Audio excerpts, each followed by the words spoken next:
Hello, in this video we're going to discuss how to survive and thrive during your third month of college. A lot of what you'll be doing within your third month of college is preparing to register for the upcoming semester. So what you want to do, and you might have done this already, is to make sure that your major is up to date and that you know who your advisor is. You're going to do this within DegreeWorks. So you want to log into BannerWeb, which you should already know how to do, go into DegreeWorks, and you're going to look at the major table at the top. You're going to be able to see your major, and you're going to be able to see the name of your advisor. You want to make sure that you know what both of those are. If your major is not correct, it's not displaying correctly, you need to complete a change of major form ASAP if you haven't already. And you would complete that also in BannerWeb. You would go to BannerWeb, Student, Pathway Major Change Form. You fill it out online, it submits it online, and it will take a couple of days to update from the registrar's office. But you do want to make sure that you know who your advisor is and that your major is correct. Next, you want to go ahead and get in touch with your advisor. So after you'll see the name of your advisor in DegreeWorks, you can actually click on that link and it'll give you their contact information. You want to check in DegreeWorks every semester to see who your advisor is because it may change. To begin with, our students are being assigned to fire instructors to kind of help them get started, but eventually they will be passed off to somebody in their major. So if you're a nursing major, you might have a fire teacher right now who may or may not be a nursing professor, but later on in the upcoming semesters, you would be passed off to a professor of nursing. So you want to make sure you check every semester to make sure that you're emailing and contacting the right person. You also want to email your advisor to set up an appointment to meet before it is registration time because you're going to have to meet with your advisor every semester to have a discussion about what classes you plan to take for the upcoming semester. After that conversation is had with your advisor, they're going to be able to unlock you to register. So if you don't go to meet with your advisor, you won't be unlocked, which means you cannot register for the upcoming semester. So go ahead and about midterm, a little bit after midterm, you need to go ahead and set up that appointment to meet with your advisor. Another thing is to keep up to date with your advising options. And so you want to also know not only your advisor's name, but the department of your major and where that place is located. So if you're a nursing major, where is the nursing department located? If you're an education major, where is the education department located? And so you want to learn the name and contacts of your department head or dean as well as your academic aide. Because if you cannot get in touch with your advisor, these are secondary people who can help you out.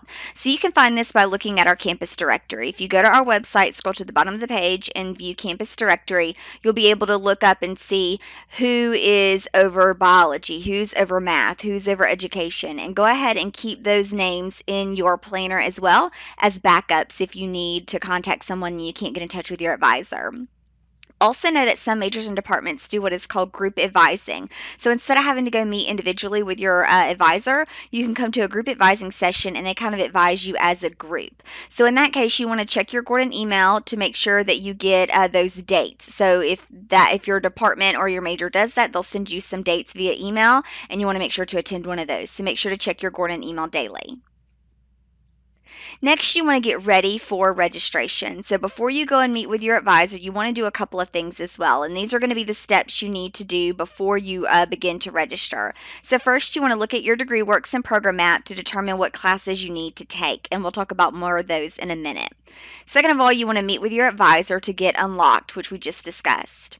Third, you want to check in BannerWeb to make sure that you don't have any holds. Sometimes you'll get holds on your account if maybe you have a parking ticket, the business office needs something from you, financial aid needs something from you. You'll have a hold on your account, and that means you can't register until that hold is lifted. So you want to go and find out what those holds are and take care of them.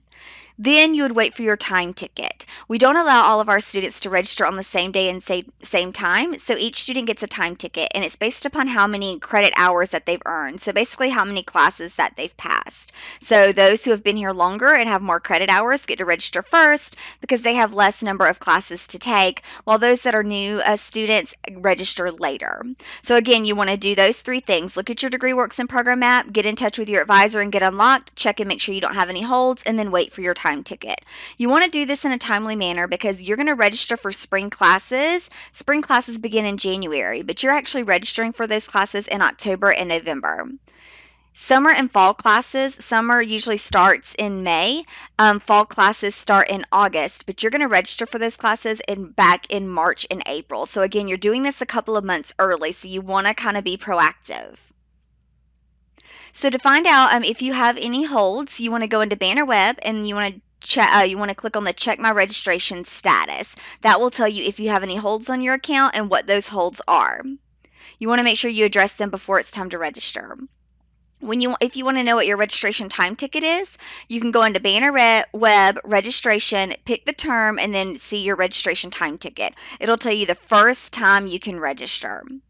Now, some of you will be able to self-register, which means after you do all of those things that we just discussed, you'll be able to pick your own classes and self-register for those. In some classes, however, your advisor may still have to register you, but you would meet with them and tell them what classes you want, and then you would work together to schedule you. So now we need to discuss DegreeWorks and your program map, because that's something that you want to look at before you register. So both of these, DegreeWorks and program map, are going to tell you what classes you need to take based upon your major. So DegreeWorks, again, we've mentioned this before, is located in Banner Web. You go to Banner Web, registration, and then DegreeWorks. It's going to show you a listing of all the classes you need to take. It's also going to show you where the classes that you've taken have fallen within your major. So that's a good place to find out what classes you still need to take.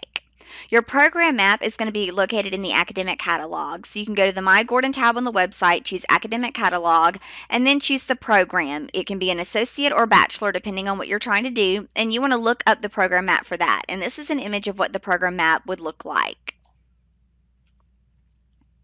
Now, before we go any further, you want to know the difference between DegreeWorks and program maps. They're both telling you the courses that you need to take based upon your major, but they do it a little bit differently. DegreeWorks is going to list all the classes you need for your major. Now, if you're taking an associate degree, it's only going to show you the classes you need for your associate degree. If you are coded as staying here for a bachelor degree, it's actually going to show you all the classes you need for your bachelor degree. You don't really need to look at all of them right yet, because remember, you want to finish your associate courses first before you begin the bachelor program. So really you want to focus on a subset of them, your core courses, as well as some of your Area F majors before you to finish your associate degree, before you can begin the upper level courses for your bachelor's degree. Now, the program map is similar to DegreeWorks, but what we've done is went ahead and organized them by semesters as a suggestion. So we've taken all the classes you need based upon your major and organized them to where if we were registering you, this is when we would take this class and why. It's a great tool to use because we've already looked at the prerequisites. So if this course requires you take another course before it, we've already kind of mapped that out in your program map so that you don't have to worry about not being able to take a class or trying to take a class in the wrong order. However, some people will not fit the program map. If you've been dual enrolled, if you haven't taken a full load of classes, you can get off track and you would not fit in the program map. So in that case, it's fine. You're able to just use DegreeWorks to kind of make up your own program map. So also know that you have options beyond the program map. So the program map may say, you need to take biology 1111, but you look in DegreeWorks and it says you can actually take any of these courses. So we give a suggestion, but know that you still have options. So for your area science, we might say you need to take biology 1111, but actually you have the option to take biology, chemistry, astronomy, geology, etc. So again, remember the program map is just a suggestion. It is a good suggestion because we've mapped it out and kind of thought through it, but it isn't necessarily exactly what you have to take. DegreeWorks gives you all the classes and all the options. So now, knowing this information, you need to make a plan. As you look through your DegreeWorks and program map, you need to think through these things. You need to think to yourself, number one, am I going to be able to stick to the program map? Or am I going to be one of those people that has gotten off track somehow? Am I going to need to stray from it? It might be because you have dual enrollment credit and you already had credits coming in. It might be because you're not going to be able to take a full load next semester. It might be because you're planning on taking summer classes and getting ahead. Either way, decide if you're going to be able to stick to the program map or not. And you want to think about how many classes you plan to take next semester. Now, in order for you to be a full-time student, you have to take at least 12. We really encourage you to take 15. However, the max is 18 hours. So you want to decide based upon your obligations outside of college how many hours you plan to take. You also want to think about how you're going to balance your courses because we encourage you to have a diversity of classes. A lot of times we see students put off the subjects that they don't prefer until later, and then they end up having their last semester in college be a really difficult one because they've waited and they're taking all the hard classes. So we encourage you to have a diversity of classes. Go ahead and take a history and an English and a humanities and a science or whatever and balance them out well so that you have some classes you know you'll be good at and some classes that you might struggle with, but go ahead and get them out of the way. You also want to think about where you want to take those courses. Remember, we have classes in the Barnesville campus, we have classes in McDonough, as well as we have online classes. So as you're using your degree works and program map, you want to develop a list of the classes you plan to take every semester until you graduate. So you want to go ahead and think beyond the upcoming semester. You want to go ahead and map it out every semester so that you at least have a plan. You want to decide how many classes you're planning on taking each semester. There might be something coming up one semester where you know you're going to be super busy and you can't take as many classes. Go ahead and plan for that now. Also, go ahead and decide if you're going to take summer classes. We have those during the summer. We normally have a June semester and a July semester. So you can decide if you want to take maybe one or two classes over the summer to get ahead. We do encourage you to be careful about taking a summer science with labs over the summer, however, because those usually are very long classes because you have your lecture and your lab. So be careful with considering those, but think about if you want to take summer classes. Next, you want to go ahead and plan for the next semester. So after mapping everything out, you want to look at next semester and you want to choose to take on your list at least 2 more classes than you plan to actually sign up for. So if you plan on taking 5 classes next semester, go ahead and write down on your list 7 classes. If you're taking 3 classes, go ahead and write down 5. And the reason why is you're only going to actually register for 5 or 3. But when you go to register, some of those classes may be closed or you might not be able to get them at the time or the date that you need them. So you need to have a backup. Because if you're a new student, you're going to be registering later in the process, some of the classes might have already be closed or you might not be able to get them when you need them. So you'll already have some backups. So you're not going to register for all 7, but if one of those 5 doesn't work out, you'll have a backup ready for you. You also want to think about your future for your bachelor's degree. If you plan to transfer to another school, you want to go ahead and start doing the research. So if you decide to go and do something that Gordon doesn't offer, maybe go out and research 2 or 3 schools that have that program. You can look up University System of Georgia schools. You can look up private schools, schools outside of Georgia if you need to. Go ahead and look at them. When you're looking at these programs, though, go ahead and look at the price, how much it's going to cost you to go there. Where is it going to be located? Are you going to have to move there? What is your commute going to be like? Do they have online courses if that's going to be necessary? That kind of thing. Then you want to find maybe a program map. Most schools do have program maps like Gordon does. So you want to look at those on that website, maybe find a course rotation to be able to see what classes you're going to have to take before you begin their program. If you can determine what classes you have to take before their program, you can match those up with what Gordon asks of you. So if you know that maybe you're going to come here for a couple of years and then you're going to transfer to do speech pathology, say, you want to look up speech pathology program map at a certain school and say, oh, I have to take A&P 1 and 2. I have to take biology 1 and 2. I can go ahead and take those at Gordon and then they'll transfer over. So again, don't just take Gordon classes because we ask you to. If you're going to transfer, you want to make sure that they map to the school that you're planning to go to. Also, you want to know your online options. So if you're someone who is thinking about taking an online course, you want to know the differences between two types of online courses that we offer here at Gordon. We offer what's called Gordon Online courses, and we have a partnership with eCore, which are also online courses. So they are similar, but there are some distinctions.